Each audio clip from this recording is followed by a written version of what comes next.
बहुत समय पहले सरयू नदी के किनारे बसी थी एक सुंदर नगरी अयोध्या। वहां के राजा थे महाराज दशरथ, जो सूर्यवंश के प्रतापी राजा थे। पर एक दुख था, उन्हें कोई संतान नहीं थी। राजा दशरथ ने ऋषि वशिष्ठ से परामर्श लिया। ऋषि ने सुझाव दिया पुत्र कामेष्टि यज्ञ कराया जाए। फिर राजा ने महर्षि ऋष्यशृंग के द्वारा यही यज्ञ कराया। अग्निदेव प्रकट हुए और उन्होंने राजा दशरथ को दिव्य खीर दी। रानियों में बांटी गई वह खीर कुछ समय बाद कौशल्या से जन्मे राम, कैकेयी से भरत और सुमित्रा से लक्ष्मण और शत्रुघ्न। अयोध्या में खुशियां छा गईं। भगवान विष्णु स्वयं श्री राम के रूप में अवतरित हुए थे, अधर्म का नाश करने और धर्म की स्थापना करने के लिए। राम बड़े ही शांत, आज्ञाकारी और करुणामयी थे। बचपन से ही उन्होंने सभी के दिल में विशेष स्थान बना लिया। उनका जीवन एक आदर्श था। एक दिन अयोध्या के राज दरबार में पहुंचे महर्षि विश्वामित्र।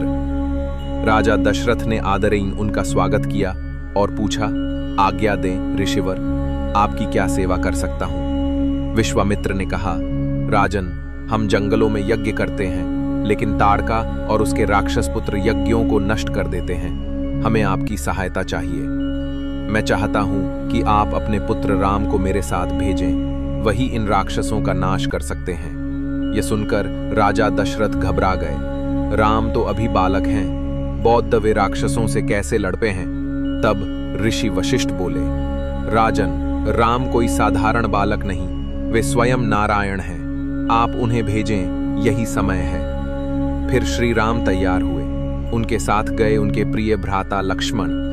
दोनों ने गुरुजनों और माताओं से आशीर्वाद लिया और विश्वामित्र के साथ जंगल की ओर निकल पड़े। श्री राम, लक्ष्मण और विश्वामित्र जी जैसे ही घने जंगल में पहुंचे, ऋषि बोले, यही है वह स्थान जहां ताड़का का आतंक है।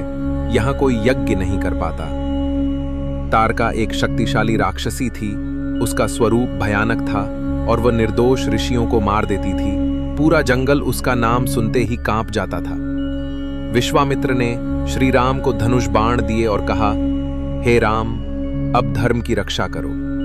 ये तुम्हारा पहला युद्ध है। तभी एक भयंकर गर्जना हुई। ताड़का प्रकट हुई। उसकी आंखों में क्रोध था, आवाज में ललकार। उसने राम पर आक्रमण किया। राम ने वीरता से उसका सामना किया। ताड़का मायावी थी। वो अदृश्य होकर हमला करती थी, लेकिन श्री राम की दृष्टि तेज थी। उन्होंने अंततः एक तीव्र बाण से ताड़का का वध किया। जंगल में शांति लौट आई। ऋषियों ने प्रसन्न होकर यज्ञ शुरू किया। श्री राम का पहला युद्ध धर्म की विजय का प्रतीक बन गया। विश्वामित्र ने राम को आशीर्वाद दिया, अब मैं तुम्हें दिव्य अस्त्रों का ज्ञान दूंगा। मिथिला के राजा जनक विद्वान और धर्मपरायण थे। उनकी पुत्री सीता अत्यंत रूपवती, गुणवान और पृथ्वी से उत्पन्न हुई थी। जब समय आया विवाह का, तो जनक ने एक कठिन शर्त रखी, जो शिवजी के भारी धनुष को तोड़ेगा वही सीता का वर होगा। देश विदेश से वीर राजकुमार स्वयंवर में पहुंचे। कई राजाओं ने कोशिश की, पर शिव धनुष को कोई हिला भी न सका। सभा में मौन छा गया। तब राजा जनक ने दुखी होकर कहा, क्या अब मेरी पुत्री अविवाहित ही रह जाएगी। उसी समय विश्वामित्र जी के साथ श्री राम और लक्ष्मण स्वयंवर सभा में पहुंचे।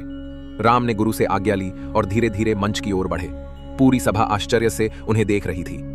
श्री राम ने सहजता से शिव धनुष को उठाया और जैसे ही उसे खींचा, धनुष टूट गया। पूरा मंडप गूंज उठा उस दिव्य ध्वनि से। देवता पुष्प वर्षा करने लगे। स्वयंवर सभा में जय घोष हुआ, जय श्री राम। जनक जी ने अत्यंत हर्ष के साथ सीता का विवाह श्री राम से कर दिया। यह केवल दो आत्माओं का नहीं, दो धर्मों और संस्कृतियों का मिलन था। जनक, लक्ष्मण, भरत और शत्रुघ्न का विवाह भी सीता की बहनों से हुआ। पूरी अयोध्या में उत्सव मनाया गया। पर क्या यह सुख सदा रहेगा? अगले भाग में देखिए कैसे मंथरा के षड्यंत्र से कैकेयी मांगती हैं राम का वनवास। रामायण की सबसे भावुक घड़ी, राम का अयोध्या छोड़ना। जानिए अगले एपिसोड में।